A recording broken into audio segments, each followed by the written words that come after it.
Hello everyone, Razia मशकूर, वतन की बात हम वतनों के साथ। मैं आज आपको एक कहानी सुनाना चाहती हूँ। बहुत इंटरेस्टिंग कहानी है और आज हमारे मुल्क में जो कुछ हो रहा है वो उसको आप बहुत अच्छे से समझ सकेंगे। हुआ ये कि एक दफ़ा जोसेफ स्टालिन एक दफ़ा अपने साथ पार्लियामेंट में एक मुर्गा लेकर आए और सबके सामने उसके एक एक पर को नोचने लगे। मुर्गा दर्द से बिलबिला रहा था, मगर एक एक करके स्टालिन ने उसके सारे पर नोच डाले। फिर मुर्गे को उन्होंने फर्श पर फेंक दिया और उसके बाद अपनी जेब से कुछ दाने निकालकर हाथ पे लिए और वो दाने मुर्गे की तरफ फेंकने लगे।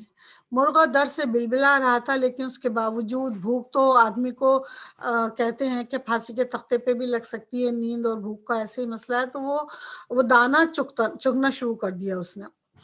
और स्टालिन ने चलना शुरू कर दिया। वो दाने फेंकते जाते थे, चलते जाते थे, फेंकते जाते थे, चलते जाते थे। मुर्गे ने भी एक एक दाना चुगते हुए उनके पीछे चलना शुरू कर दिया। स्टालिन बराबर दाने फेंकते रहे और मुर्गा उनको खाता हुआ उनके पास उनके पीछे पीछे चलता रहा, और जब उसका पेट भर गया तो वो आनकर स्टालिन के पैरों में खड़ा हो गया, बिल्कुल पैरों के पास आनकर।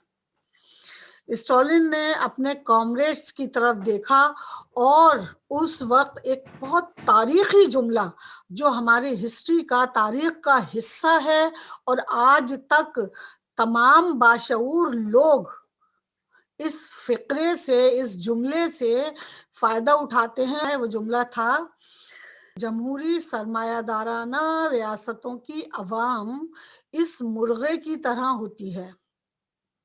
उनके हुक्मरां अवाम का पहले सब कुछ लूट लेते हैं,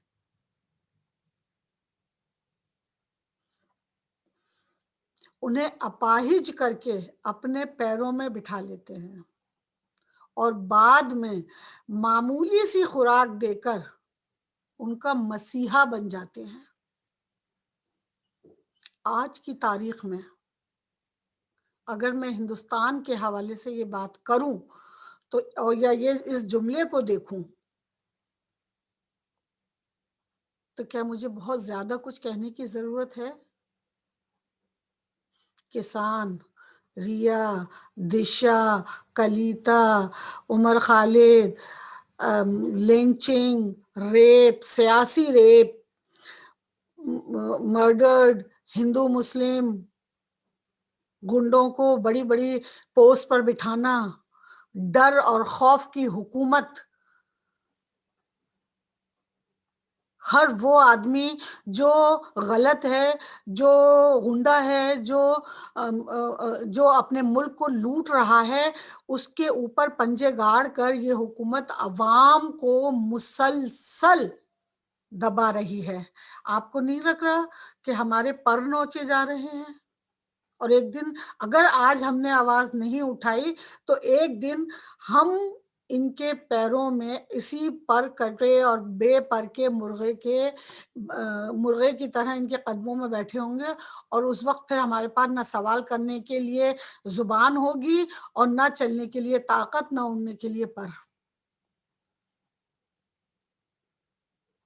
किसानों का आपने हाल देख लिया। किसानों ने ये बात समझ ली है। मैं आपसे फिर कह रही हूं, किसानों ने ये बात बहुत अच्छे से समझ ली है कि जमहूरियत में सरमायादारी आ गई है। जमहूरियत में सरमायादारी का दखल हो चुका है। समझिए इस बात को।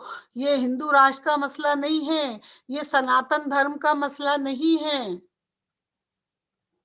ये सरमायादारी है। हमारी स्टेट में दाखिल हो चुकी है और स्टेट की हर बड़ी और इम्पोर्टेंट जितने भी डिपार्टमेंट थे उसमें ये लोग पूरी तरह दखल अंदाजी कर चुके हैं। लेकिन जिस तरह से, क्योंकि वक्त रहते किसानों ने इस बात को समझ लिया, तो आप उनका शुक्र अदा करें कि किसानों ने इस बात को समझ लिया है। और अब जो बाकी लोग हैं उनको समझना है कि हमें क्या करना है। میں یہ تاریخی جملہ ایک بار پھر دہراتی ہوں اور اس کے بعد میں اس ویڈیو کو ختم کروں گی. میں کچھ نہیں بولوں گی, میں آپ کی سمجھ اور آپ کی بدھی پر چھوڑتی ہوں کہ آپ کو کس طرح سے موو کرنا ہے اور کس طرح سے چیزوں کو سمجھنا ہے. And thanks to Kisan, before I'm going to read this تاریخی جملہ, تاریخی فقرہ, کہتے ہیں کہ جمہوری سرمایہ دارانہ ریاستوں کی عوام اس مرغے کی طرح ہوتی ہے. ان کے حکمران عوام کا پہلے سب کچھ لوٹ کر انہیں اپاہج کر دیتے ہیں اور بعد میں معمولی سی خوراک دے کر خود کو ان کا مسیحا بنا دیتے ہیں, مسیحا بن جاتے ہیں.